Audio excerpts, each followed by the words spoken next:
இவ்வளோ நாள் கஷ்டப்பட்டு நைட் அண்ட் டே படித்தது, கண் எரியிற வரைக்கும் படித்தது எல்லாத்துக்கும் இன்றைக்கி தான் விடை வரப்போகுது. என்னது, நான் ஃபெயிலா? இதுக்கு மேலே ஒருத்தங்களால் எவ்வளோ கஷ்டப்பட்டு படிக்க முடியும்? எங்கள் அம்மா அப்பா கிட்ட நான் என்னென்னு போய் சொல்ல? ஏற்கனவே அவங்க கஷ்டத்தில் இருக்காங்க. என் கனவுக்கு அப்போ இதுதான் முடிவா? இதுக்கு மேலே நான் என்ன பண்ணுறது? எங்கள் வீட்டில் இருக்கிறவங்க என்னோடய அம்மா அப்பாவை நான் எப்படி பார்த்துக்கிறது?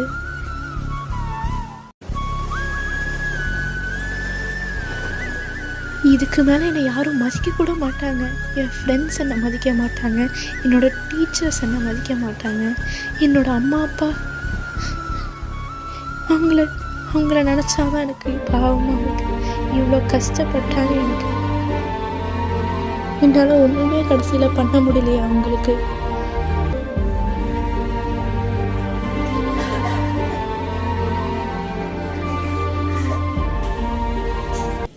ஹாஸ்பிட்டலுக்கு தான் போயேம்மா.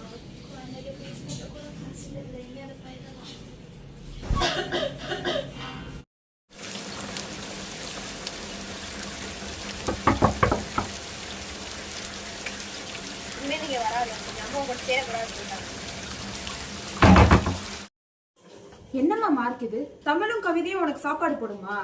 என்ன மார்க் இதெல்லாம்? ஒரு क्वेश्चन கூட ஆன்சர் கரெக்டா இல்ல.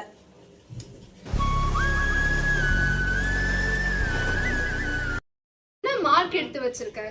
கவிதைன்னு சொன்னா ஆனா யாருமே என்னை மதிக்காத நேரத்துல எனக்கு கை கொடுத்து என்னை தூக்கி விட்டது ஒரே ஒரு ஆளு தான்.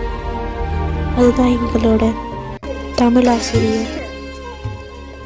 அவங்க தான் எனக்கு கடவுள் மாதிரி தெரிஞ்சாங்க.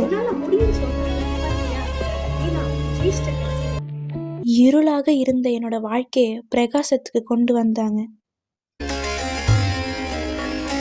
ஆசிரியர் என்பவர் நன்மை பெரிய கனவுகளை காண தூண்டி அதை அடைய சிந்தனை அளித்தவர்.